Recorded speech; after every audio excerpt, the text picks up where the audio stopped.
underdogs to favorites, we break it down. TField Podcast, the talk of the town. TField, where we lay it all out. Breaking down games, removing all doubt. Interviews with stars, we're bringing the heat. Sports news and odds talk that can't be beat. Welcome to another episode of the TField Podcast. My name is Mathew Hansen, and today I have a fighter out of the Every Ready Muay Thai camp in Atlanta, Georgia. It is Paige Burns. Paige, how are you? I'm doing good. How are you? I'm doing good. First off, tell us about yourself. I am the wife to Justin Burns and the owner of Ever Ready Muay Thai. I have been practicing Muay Thai since 2020, before the world shut down. I have 2 rescue dogs, both of them pit bulls. Yeah, that's the broad stroke. What got you into starting the Muay Thai gym? Yeah, so actually, my husband had been in this industry, in this field, way before I even knew what Muay Thai was. For me personally, what brought me to Muay Thai, I used to work out of a boutique fitness studio that had HIIT training as well as like kickbox training. And honestly, I just wanted to make more money, so I wanted to start teaching kickboxing classes. And I was absolutely like atrocious. I was so freaking bad. At kickboxing, at Muay Thai, I had no technique, no body proprioception. So one of my coworkers brought me to his Muay Thai gym, which is where my journey started. Cool. So basically from that journey there is where you started learning like MMA and all. So I don't do MMA. I strictly do Muay Thai, and then on occasion I'll take a kickboxing fight.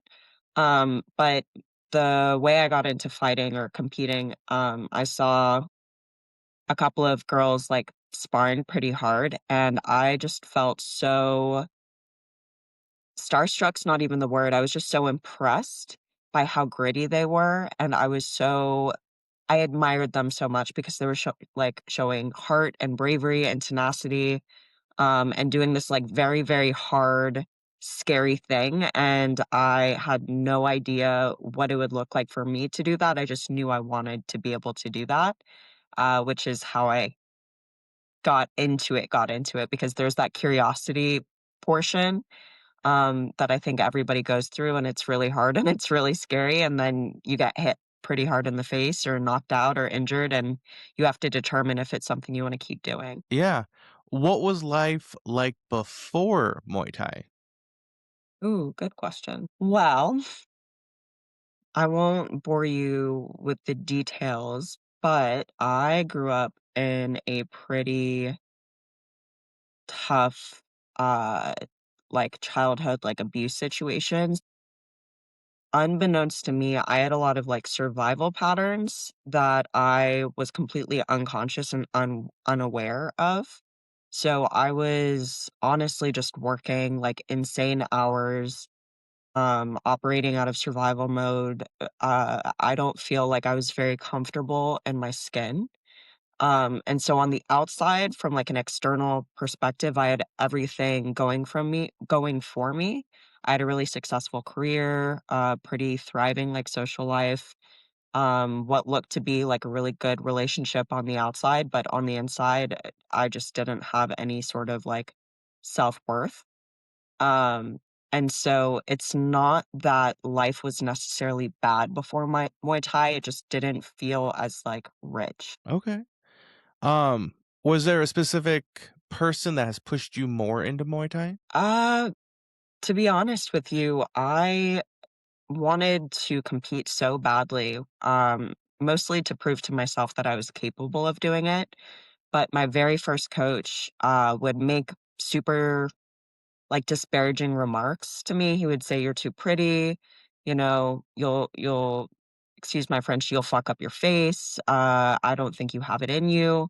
So after training pretty consistently, which I wouldn't call the way I was training now, then consistently, but for me at that time when I first started, I was doing like 3 sessions a week, like 1-hour sessions, and in my brain at that point in time, that was pretty consistent. And I wanted to fight, and he would not allow it, so I went, unbeknownst to him, to a smoker, and I won that first smoker and I brought him the trophy on Monday and I said, I want to fight. And so he's very traditional old school Thai guy and he was pissed. So in hindsight, being in a coaching position with more experience and having athletes that I'm semi responsible for in terms of like their safety and being a part of the team that determines if someone's going to fight. That's not the way that things should be done, but I had a chip on my shoulder, and because of all the misogynistic, like, remarks, I'm very much if I want to do something, I'm going to do it, and again, I wouldn't recommend athletes do what I did, but again, I wanted to do it, so I did it, and then he, the next week, booked me a fight, and to this day, I believe that this was his way of, like, punishing me. He booked me a fight on a pretty big, local promotion in Atlanta, NFC, against a grown-ass woman with 10 years of experience, multiple MMA fights, multiple Muay Thai fights, and a pretty decent record. Um, and I went in basically being fed to the lions, like, is how I would describe it, but I held my own.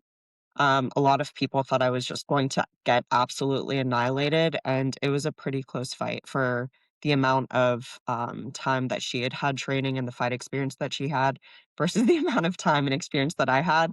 So after that, that was like a big proving moment to me that like not only am I capable of doing this, but I want to do it again. And that's when the seed was planted of like, I don't just want to fight, I want to fight well.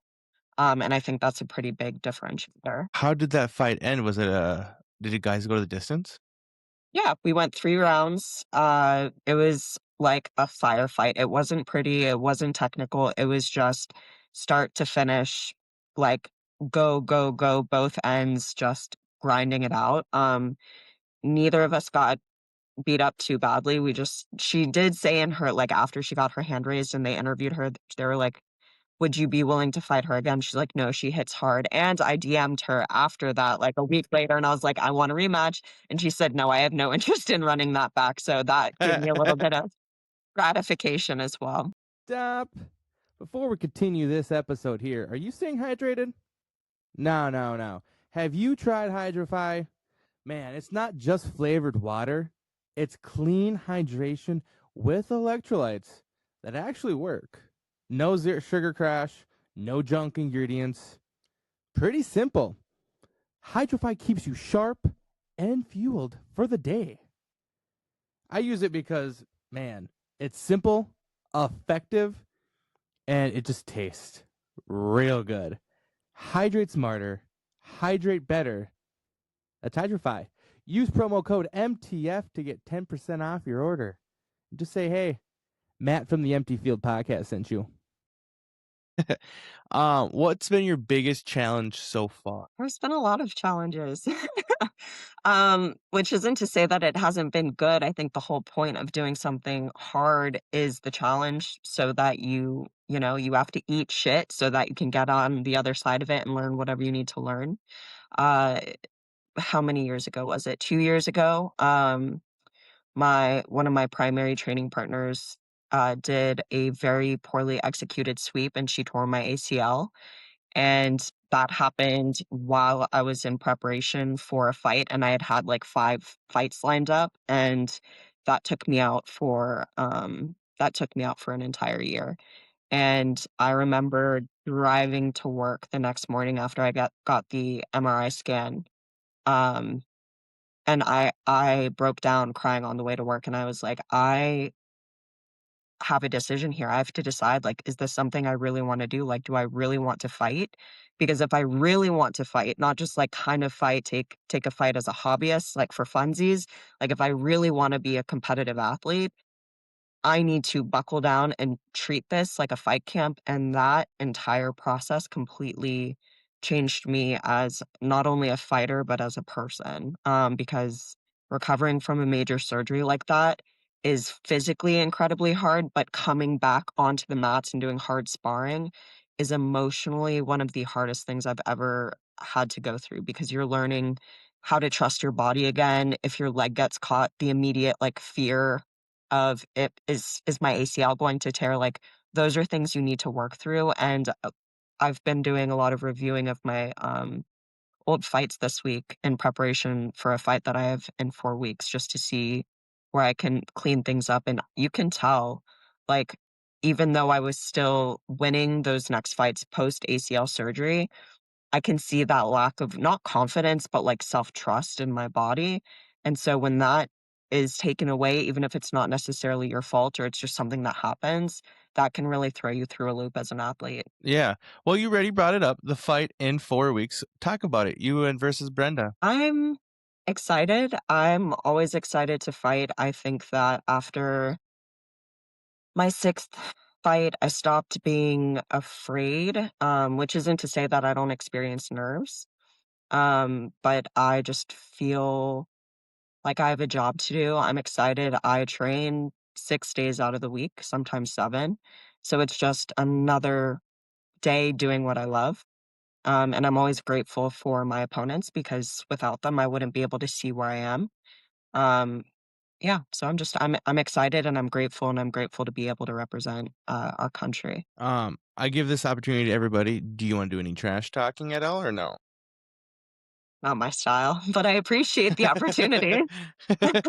Everyone's like, oh no, I don't trash talk. And I'm like, okay. Okay. Yeah, I think if you had asked me when I first started fighting, maybe I would have been inclined, but I don't feel like Muay Thai is really the martial art for, like, maybe if you had an MMA fighter, they would be more inclined, but I just know, like, Muay Thai is really centered in respect and discipline, and trash talking isn't going to make me a better person or a better athlete. Okay. What part of your game are you most confident in so far? A good question. I love the clinch. I'm the most comfortable in the clinch. I love at the risk of sounding like I'm trash talking, I love the feeling of, like, making someone incredibly uncomfortable in close proximity. And because I train to have a really good gas tank, uh, someone hanging on you and, like, throwing elbows at your face will drain the life out of anyone. So that's where I am most confident. But we train so diligently and I train so hard. I'm comfortable with all of my weapons. Okay. Now, some self-reflection here. What part of your game are you trying to improve? Great question. My boxing. So I think that I have great boxing, but I tend to rely more on my kicks. Okay. What does success look like for you right now? I'm gonna be super honest with you. I feel that as long as I'm still enjoying the process and I'm still, which doesn't mean I always feel like doing the things I need to do, but just, the enjoyment, and the love of the journey, I feel blessed every single day, to do what I love. And like that may not be like the sexy answer, but if I get to wake up and fight again, regardless of the outcome of the fight, I'm winning. So then what keeps you hungry and keep going in Muay Thai? Another good question. This sport is so fucking hard. It is so hard. It tells you, I'm just being honest, it's hard. It's mentally hard, it's physically hard, it's emotionally hard, especially if you really, really care and are invested. And I love that. I love that I know no matter how hard I work and how many fights I participate in, there's no ending point. There's a level of mastery that I am after that I firmly believe I will never achieve because it's just so hard. It's so fucking hard. So if I can get into like Sanchai level flow state and just be able to dismantle someone so masterfully in a fight at that level, I will feel not that I've made it, but I am where I want to be. And I think that's like a life practice. All right. All right. So when your fighting career is all said and done, what do you want people to say about you? I really don't give a damn. I don't care what they say about me. I think that, to be honest with you, I feel like if I am focused on people's perception of me or what they think about me, then I am wasting energy on something that doesn't matter. Because ultimately, if I am showing up to the best of my ability as a person and as an athlete, and I'm giving back to my community, then that speaks more than an attaboy or a pat on the back. And the very moment that I start chasing validation or praise, I've already lost the plot. I've lost the point. Like, I'm not doing it for the right reason. And that then becomes a very empty pursuit. Perfect. I like the answer. All right, rapid fire time. Would you rather lean more striking or grappling? Striking. Okay. Favorite part of fight week? The fighting. Hardest part about fight week? Ugh. Feeling dehydrated. I do not like sitting in the sauna and you're just like, water. Like, I don't know if you ever watched SpongeBob, but that's what it feels like. You Him know and what I'm Patrick just talking say, about? water. Yes, that's literally what I feel like every time I'm frickin' cutting weight in a sauna. I hate it. Favorite post-fight meal? My best friend always makes me Rice Krispie treats after my fight. That's like very nostalgic and like comfort food. So it's not a meal, but that's like my favorite thing to eat after. Okay.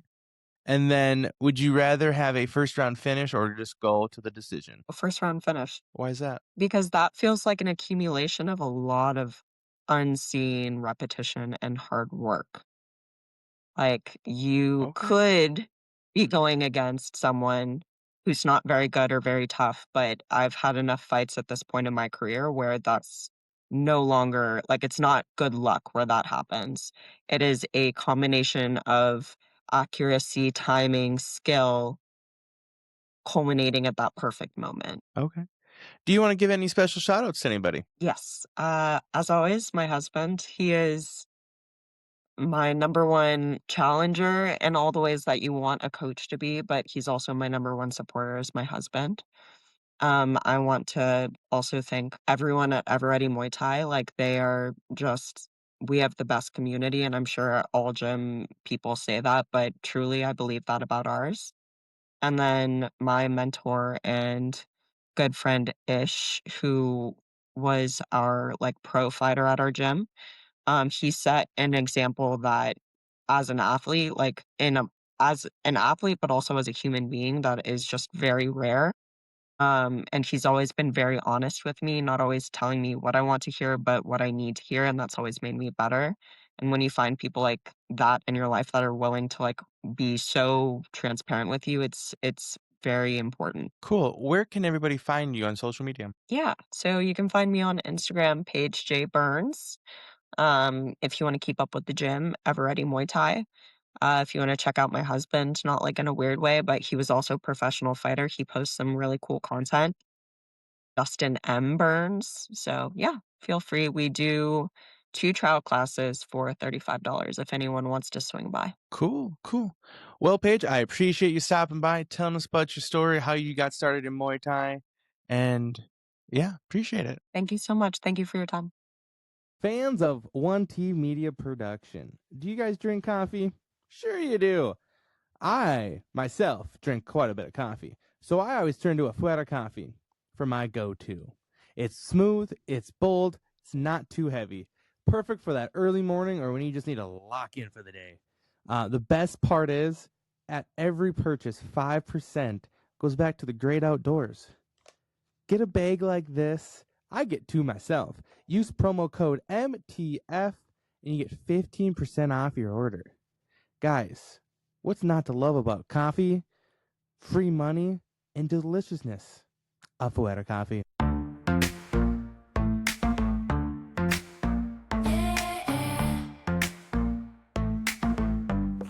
Yeah, and TField, where the action's real, sports news and odds, that's our deal. From underdog